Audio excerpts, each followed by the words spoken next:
just give you 5 quick items to make sure that you get the maximum result. Real simple. I'm going to do it real quick because we got to finish. The difference in people, the difference in performance, the difference in the final result, the outcome, is it usually dependent upon skill? Is that what makes one person better than another, yes or no? How many have seen someone with unbelievable innate skill get wiped out by an athlete, a person, a business individual who clearly had less skill? How many have seen this happen? Say aye. It's our ability to maximize. We said on day 1, leaders are what transform organizations. You want to grow this company, you want to transform this company, leaders do it. A leader doesn't mean everybody else follows you. It just means that you have a higher what? A higher standard than anybody else does. What'll make you the leader is when you have a higher expectation, not of other people. Anybody can do that. Of whom? Of yourself. So if you want to know what does it take to take things to the highest level, what's going to take to change my business permanently, not temporary, you can go home and you can install some of these strategies, skills, tactics, tools, insights, and see a significant change. But if that change is going to be a lasting company of value that keeps growing, then the things you've learned here have to become the standard for your organization, not something you did for a period of time.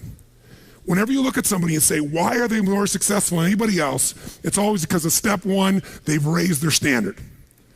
If you go back home and you want to change your life in any way, personally, professionally, or your company, as boring as it sounds, as stupid as it ain't sounds, you might say, I spent all this time, this energy, this money, and you're going to tell me to raise my standards? Yes. Because even though that's not sexy, it is the only thing that creates lasting change.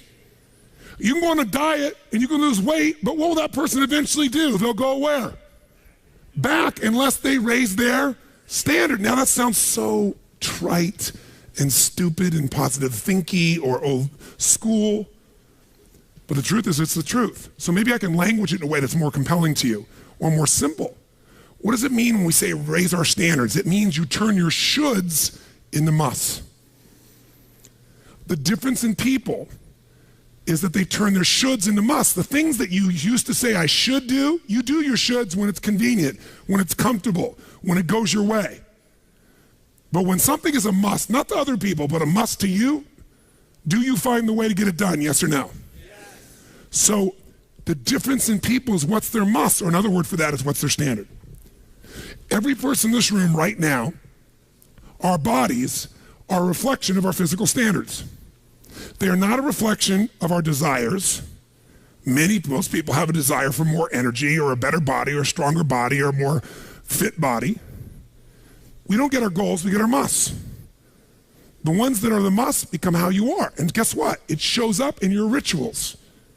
When it's a must, you have different rituals, different things you do consistently when you must have your body a certain way than you should or you'd like to or you ought to. How many follow what I'm talking about here? Say aye. So whether we want it or not, the only way to change your body long term is change what the must is for you. Now, I'm not telling you what it should be. Who the hell am I? I'm just saying maybe it's time for you to take a look. Because many times you set the standard a long time ago, or you lost the standard completely because most of us base our standards by our environment. Who you spend time with is who you tend to become.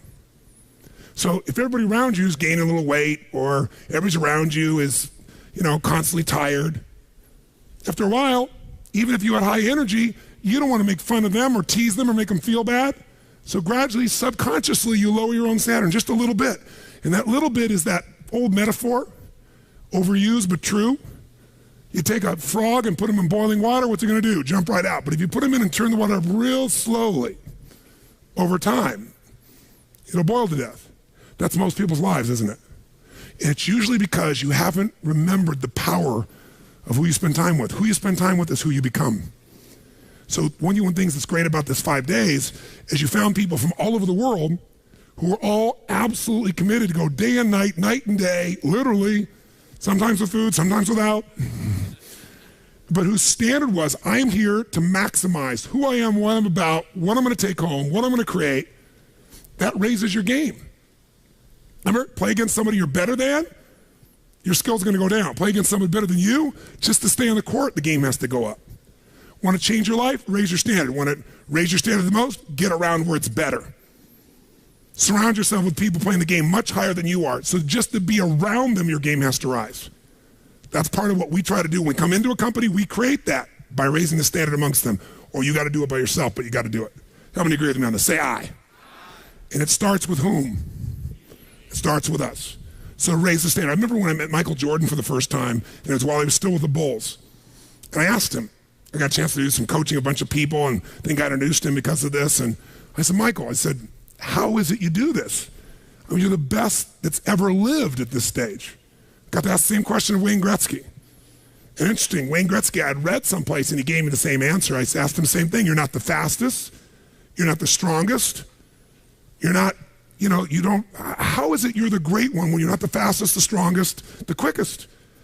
And he said, well, Tony, I appreciate the compliment, but he said, I think one of my advantages is most people skate to where the puck is and I skate to where the puck is going. The power of what? Anticipation. He knows the pattern. With Jordan, his standard was, I asked him, he said, Tony, everybody, I said, what makes you the best? Is it natural ability? Is it talent? Is it skill? Is it God-given? Is it strategy? What is it? He said, Tony, I think I can say this to you without it sounding like hyperbole. He said, I have got unbelievable natural skills. But he said, study my history and you'll know why I am who I am. I did not make the high school varsity team when I was a sophomore in school. High school, I got cut. He said, I had a lot of natural talent, but the greatest gift of my life was a coach who said, you're not on the team. And I looked at him, I laughed at him. I said, you got to put me on the team. I'm the most talented guy out there. He said, no, you're not. He said, you have a lot of natural talent, but you have no heart, no absolute commitment, no real drive. You're not on my team. And it just crushed him. And finally he negotiated and he said, look, you want to be on my team next year?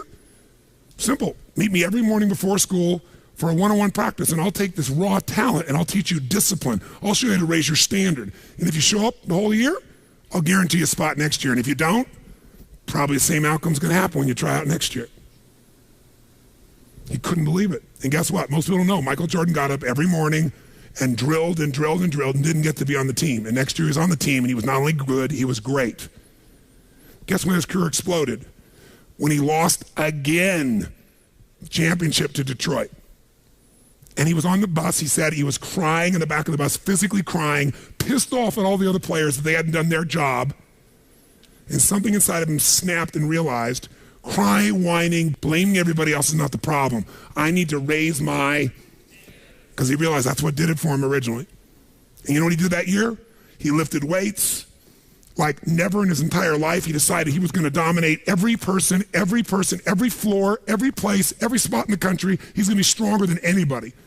He practiced like he'd never practiced in his life. And oh, by the way, he won how many NBA championships? How many in a row? 3. Retired, came back and won how many in a row? 3. Never anybody in history would even dream of such a thing, especially after retirement. That's the power of raising your standard. But guess who he competes with? Michael told me one time, he goes, Tony, if I competed with other people, I wouldn't be who I am. He said, my competition is with the best I can be. They're trying to compete with me. That's why I beat them. Because they're competing with where I am. But I'm competing with where I can be. Think about that mindset. Think how your life would be different if you raised the standard of what you expected from yourself, not your people, yourself, to that level. How things could shift. It's all about changing your shoulds to musts. It's all about going back and saying, this is how it's going to be. It's like when Gary Vee was here and guys were saying, man, I'm working so hard, man. I work from 9 to 6. He goes, yeah, what are you doing from 8 to 2? 8 p.m. to 2 a.m. That's when you master your craft. I always say to people, it's what you practice in private that you'll be rewarded for in public. People say, oh my God, you have this great ability, this great skill. They didn't see all the hours. This class, this course, I know tons of this stuff like the back of my hand. But if you talk to my team who's exhausted, they'll tell you we're up to 4 a.m. almost every night. To be able to figure out how to provide for you a life cycle and get it to be real so you can think about Nike and give you accurate information about when did they really get to young adult, when they fall down. We had to make phone calls, read financials, do all kinds of stuff. We did all that stuff. We were doing all these things and we've accomplished so much, and I figured out how to make it even better. That level of commitment is what makes you great at what you do and gives you that little edge that makes you stand out from everybody else. And that standing out is what makes somebody absolutely own an industry or brand themselves like nobody else in the world. That process is what this is about.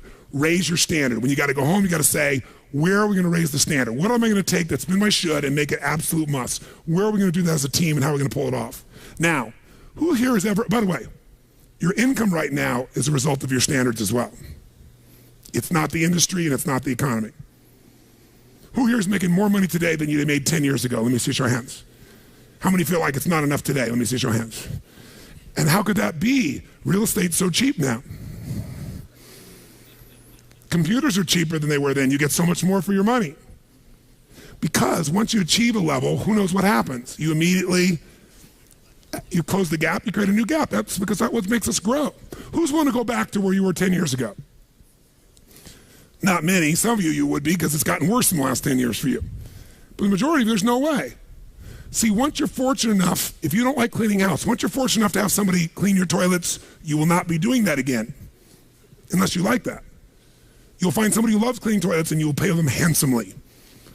Because now to go back and do that, once you've had the privilege of not having to do that, it's a different game. It's a gross metaphor, but who gets what I'm talking about here? Say I. Once you have a must, you find a way to get to it. Every one of you in this room is earning what you must earn, not a dime more. Don't get me wrong, you might have big goals, big desires, but it's not a must for you. Because even when the economy crunches, if it's a must, you will find the way. How many agree with me on this? Say I. See, when it was a must for me to get at one level, I did. I remember it was a must for me to finally make $1 million a year. I had my son Jarek going to be born. I swore I would never have a child unless I was financially set, and I wasn't financially set, and he was on his way. I went from $38,000 a year to making $1 million a year in the next 12 months.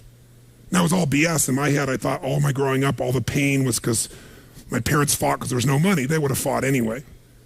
Because I believed that, though. I raised the standard, made it happen. And then I made $1 million a year for 7 straight years. Even though I built 5 more companies, even though I was helping more people, I made the same amount of money. Guess why? That was my must. At some level above that, seemed greedy. Now, it wasn't like I had this incredible lifestyle. I owned a magical home. I had this place called the Del Mar Castle overlooking the ocean in Del Mar, California. But I was on the road, staying at the Ramada Inn in Milwaukee with shag carpeting and smelly, dead animals on the wall on my birthday. And my maid, she's back at home in the castle going, "Oh, Mr. Robbins, happy birthday. Oh, I can't help thanking you. It's so wonderful. Oh, Mr. Robbins, it's so beautiful here. I was sitting out in the jacuzzi overlooking the ocean. Oh, yes. Oh, I've lost 22 pounds. I can't tell you. It's been so amazing. I get on your Stairmaster and I watch Oprah. I love your gym, Mr. Robbins." And I'm thinking, she's got a multi-million-dollar lifestyle. How many can relate to this in some way, right? So I went from 38,000 to $1 million because I changed my income. It became an absolute what? It was nothing about money. It was about growing. Because I knew to make more, I'd have to help more people. I'd have to expand. And I came with this goal. I wanted to feed all the people in San Diego that were homeless. First, my goal was 1/3 of the homeless people. And then my goal was everybody. I said, if I can go from 38,000 to $1 million, I should be able to go from $1 million to $3 million in 3 years. And I did it in 12 months. I found the why. I found the reasons. I got a different RPM. But it became a must for me, not a should. You're meeting your must, my friends. Maybe it's time to change your must. Some people's must is to survive. Some people's must is to be okay. Some people's must is to have freedom. Some people's must is to have more than they could possibly spend. Some people's must is take care of everybody around them. Whatever your must is, you're going to get it. When you leave here, get clear on your must. Or raise your what? Step 2, real fast. I'm going to do it real fast. Who here's ever raised the standard and you get out there and you go, I'm going to go do this, and I'm committed. I'm going to change this. I'm going to make that happen. I'm going to lose 50 pounds. I'm going to take my company to the next level. And you're all excited. And then all of a sudden this voice in your head goes, who are you kidding? Who's ever had one of these? Raise your hand. Say I. So once you raise your standard, you got to get certainty behind it. You can sustain it. And that means you got to change your limiting beliefs. You got to change your limiting beliefs. And who has limiting beliefs, by the way? Who? Everyone does. So you got to become aware of it and you got to destroy it. Now, how to do that? Honestly, if you've been to the UPW, you know how. If you haven't, come join me in San Jose or someplace else.